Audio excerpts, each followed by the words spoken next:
দেশ ছেড়ে যাওয়ার আগেই পারিবারিক কবরস্থানে গেলেন ইলিয়াস কাঞ্চন। আমেরিকায় যাওয়ার আগের দিন গ্রামের বাড়িতে যান, সেখানে পারিবারিক কবরস্থানেই যান তিনি এবং স্ত্রী দিতি এবং মা বাবার কবরস্থানে গিয়ে কাঁদলেন ইলিয়াস কাঞ্চন। মনে হচ্ছে যেন শেষ বিদায় নিয়েই চলে যাচ্ছেন তিনি, কারণ চিকিৎসার জন্য আমেরিকায় আবারও যাচ্ছেন তিনি। ইলিয়াস কাঞ্চনের মাথায় হয়েছে ব্রেন টিউমার, দীর্ঘ 15 মাস সেখানে থেকেই ট্রিটমেন্ট নিয়েছে। গত 1 মাস ধরেই ইলিয়াস কাঞ্চন রয়েছেন দেশে, এবার আবারও যাচ্ছেন আমেরিকায় সেই ট্রিটমেন্টের জন্য ইলিয়াস কাঞ্চন। সেজন্যই শেষবারের মতো মা বাবা এবং স্ত্রীর কবর জিয়ারত করেই রওনা দিয়েছেন তিনি।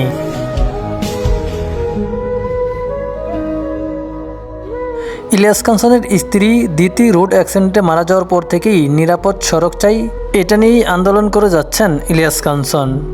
স্ত্রীকে এখনও ভুলতে পারেননি তিনি। কবরস্থানের পাশে গিয়েই ইলিয়াস কাঞ্চনকে বেশ কান্না করতে দেখা গিয়েছে। ইলিয়াস কাঞ্চনের কান্না দেখে অনেকেরই মন কেঁদে উঠেছে।